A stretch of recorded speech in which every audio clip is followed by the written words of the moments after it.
Okay, Assalamualaikum warahmatullahi wabarakatuh. Selamat petang. Kami bertiga hari ini dipanggil untuk memberikan keterangan atas apa yang berlaku pada 2 hari bulan yang lalu. Banyak persoalan-persoalan dan saya mengambil pendekatan.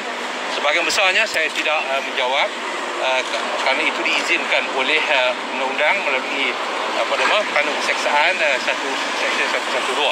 Tapi kesimpulan daripada persoalan itu saya diminta untuk menjawab. Saya memberikan kesimpulan bahawa perhimpunan itu tidak akan berlaku jika kami semua dibenarkan masuk ke kawasan Parlimen. Jadi perhimpunan itu adalah kerana kami dihalang untuk masuk ke kawasan Parlimen. Jadi Habib, itu saja.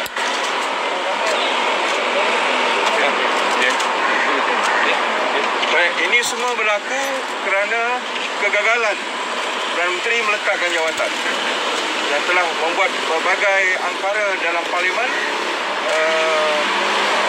mislead the House, menyelewengkan Dewan.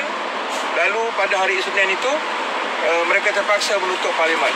Jadi atas itu kita telah memberikan keterangan tadi di Balai Polis Dawangi. Saya juga memilih di bawah Seksyen 112 Kanun Keseksaan bahawa kita memilih untuk tidak menjawab segala persoalan yang diberikan dan kita jumpa di mahkamah. Baik, begitu juga dengan Salahuddin dan Mahfuz. Saya hadir untuk memberi kerjasama kepada pasukan polis yang membuka kertas siasatan dengan memberi kerjasama penuh menjawab perkara yang dibangkitkan. Sedia maklum,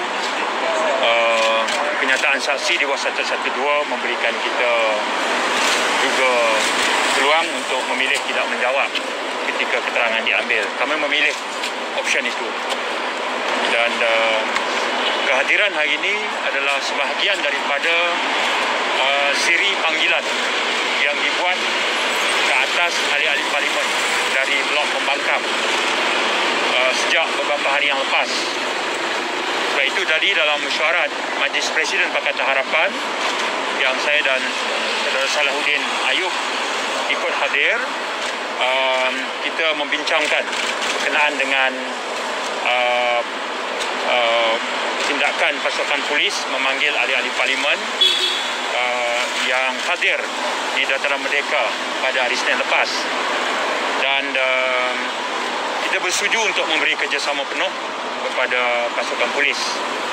Dan kita juga menyediakan pasukan peguam bagi mana-mana ahli Parlimen yang memerlukan. Tapi kalau ada season kena tahan macam kami ni, tak pakailah hari ni, tak gunalah ya. Tapi kita memberi maklum bahawa kesemua yang dipanggil itu mereka akan memaklumkan kepada Sekretariat Pakatan Harapan lah ya, jumlah yang telah itu. So, itu sajalah yang boleh. Kalau ada soalan. Proses keterangan jalan lancar. Saya berdepan dengan 28 soalan. Saya tahu Salahuddin dengan Mahfuz. 28 soalan yang ditanya berkisar tentang perhimpunan tanpa izin lah, haram, berkait dengan soalan yang berkait dengan plan pemulihan negara dan halangan daripada perbuatan tidak menjaga jarak dan tidak patuh dengan SOP dan segala macam lah. Kurang-kurangnya kita tahu ke arah mana sebenarnya siasatan ini nak dibawa. Sebab itu kami dinasihati oleh peguam untuk menjawabnya di mahkamah. Tuan, adakah pihak polis keluarkan kompon kepada semua ahli Parlimen? Mereka panggil kami untuk diambil keterangan, tak berbangkit soal kompaun ke hari. 28 soalan tu semua tak jawab lah, maksudnya akan jawab di mahkamah lah. Tak jawab. Ada alamat jawab lah. Alamat saya jawab lah. Nama saya. Jadi, ada tak pihak polis memberi keterangan atau sebab mengapa ahli Parlimen dihalang sedangkan PEX ni boleh masuk untuk meeting dalam tu? Ya, tak ada sama sekali. Ya, baik, hal itu kalau berbangkit, kalaulah siasatan hari ini berakhir dengan pendakwaan, sudah tentu itu antara perkara yang akan pihak peguam guna pakai sebagai hujah lah ya.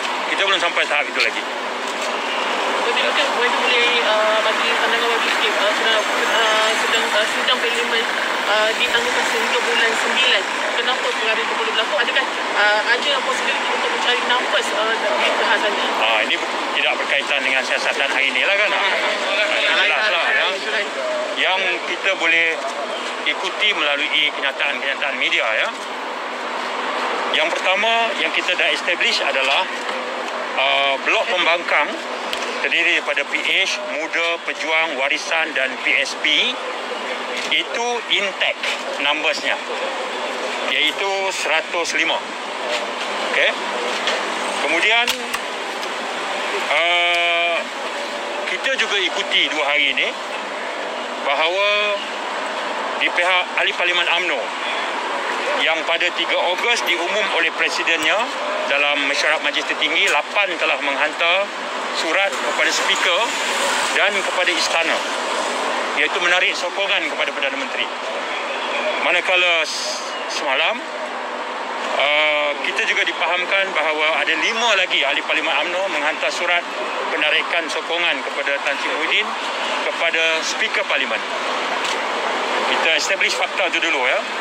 Kalau 8 campur 5 itu sudah jadi 13. Sementara Tengku Razali, Amat Berhormat Mulia Tengku Razali lebih awal lagi berbuat demikian, menjadikan yang menarik sokongan sudah 14. Fakta itu tidak dicabarlah ya. Kita ikuti dalam laporan dan itu menjadikan 14. Kalau 105 campur 14 itu cuma memberi satu isyarat saja, iaitu Tan Sri Muhyiddin telah pun hilang sokongan. Pada saat penarikan balik sokongan UMNO itu berlaku, mana pada ketika beliau menghadap Yang di-Pertuan Agong itu pun kita percaya beliau tidak ada sokongan. Yang pertama.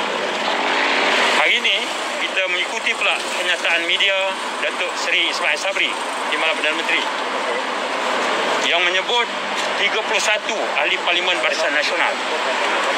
Kita tahu Ahli Parlimen Barisan Nasional ada 42. Kalau 31 sahaja, katakanlah itu betul, meninggalkan 11 yang sah tidak menyokong. Bermaksud daripada 114 angka yang Tan Sri Muhyiddin ada, tolak 11, dia tinggal 103. Itu bukan kita kata, itu kenyataan Datuk Seri Ismail Sabri sendiri. Kalau dah 103 daripada 220, Perdana Menteri sepatutnya segeralah berundur. Tak perlu tunggu bulan 9 lah. Tak perlu. Daripada sekarang ke bulan 9, seorang Perdana Menteri yang ada kuasa, ada resources, dia cuma boleh fikirkan satu saja untuk selamatkan diri. Ya, ini istilahnya horse trading, jual beli. Ya, sebab itu pendirian blok pembangkang jelas 2 hari lepas membuat kenyataan menggesa parlimen diadakan segera. Tak perlu tunggu bulan 9. Parlimen boleh dipanggil segera mengikut standing order 11/1/3. 11/3 tak perlu notis 28 hari. Notis 1 hari pun dah boleh lah. Tak payah tunggu bulan 9. Menunggu bulan 9 artinya Perdana Menteri nak beli masa. It's buying time untuk survive secara politik. Tidak syak lagi. Itu sudah terang lagi bersuluh. Okey? Buat masa sekarang, dia jelas tidak ada sokongan. Terima kasih. Tapi laporan terbaru yang kami keluar pun ada bagi indication yang mereka macam cenderung nak bagi PH approval. PDS. Siapa tu? Tony. Tony keluar. Yang kita ada 2 tahap. Tahap pertama sekarang adalah membuktikan Tan Sri Muhyiddin tidak ada sokongan. Duduk situ dulu. Kita tak bincang tahap lain lagi. Okey? Okey, saya nak betul tambah. PKR apa macam dakwaan Zaidi dan orang kata PKR blok. Zahidi beberapa jam sebelum Majlis Tertinggi 3 hari bulan Ogos menyebut 40 MP Barisan Nasional sokong dia. Sokong dia 40 kan. Jangan sebut soal 3 keadilan dulu. Ini soal kredibiliti soal Zahidi. Dia sebut 40 Barisan Nasional. Hari ini Timbalan Perdana Menteri kata 31. Takkan dalam masa beberapa hari hilang 9 dah. Jadi kalau macam tu itu dah kualiti maklumat yang ada pada Zahidi. Tak layak untuk diulas. Okey. Ya, penasihat pada PM yang baru dilantik ni ada komen? Itu bidang kepakaran Datuk Mahfuz. Sekejap, saya nak lanjut apa yang disebut oleh YB Datuk Saifuddin tadi. Sidang ni ditangguh. Muhyiddin minta penangguhan sampai ke September untuk proses jual beli lah. Tapi katalah jika dia gagal untuk membeli, bermakna bahawa beliau tidak akan mendapat majoriti. Sebab itu penting untuk diadakan sebelum 6 September. Sebelum 6 September. Sebab 6 September adalah pembukaan persidangan yang akan dibuat oleh Kebawah Duli Tuan Ku di Pertuan Agong. Tan Sri Muhyiddin tidak boleh mencemar nama baik yang di Pertuan Agong. Bila dia buka, dia rasmi Dewan, tiba-tiba kerajaan bertukar. Ini akan memberikan imej yang tidak baik. Sepatutnya dia bunuh sekarang. Sebab nak tumbuh tu belum tentu dia boleh beli. Beli itu satu benda yang salah, satu jenayah, rasuah dan sebagainya. Kalau dia tak boleh beli, ini bermakna bahawa dia telah mencalarkan nama baik yang di Pertuan Agong dan institusi parlimen yang dia tahu dia tidak ada bilang, dia tidak ada majoriti, tapi dia buat juga sidang, panggil Agong rasmi, lepas buka, kerajaan bertukar. Tangguh lagi parlimen sebab parlimen tak boleh bersidang lagi. Ini satu benda yang harus dilihat oleh kerajaan yang ada pada hari ini. Ada pun soalan tadi, ini Datuk Peja, bekas Menteri Besar yang tidak ada majoriti di Dewan Undangan Negeri, dilantik menjadi penasihat kepada Perdana Menteri yang tidak ada majoriti di dalam Dewan Rakyat, dalam Dewan Parlimen. Jadi orang yang sama-sama tak ada majoriti sekarang ni ditugas untuk memberikan nasihat. Sedangkan bagi saya bahawa sepatutnya dia mencari jalan solusi kepada masalah negara. Pandemik COVID-19, kesannya apa dia? Masalah kehilangan pekerjaan, masalah ekonomi, orang nak cari makan. Orang nak makan. Sekarang dilantik ahli parlimen yang juga adun, yang dah ada pendapatan. Bagi tambah lagi pendapatan yang bertaraf menteri. Jadi ini bukan penasihat, tapi ini punah sihat yang akan membebankan negara sedangkan rakyat kelaparan.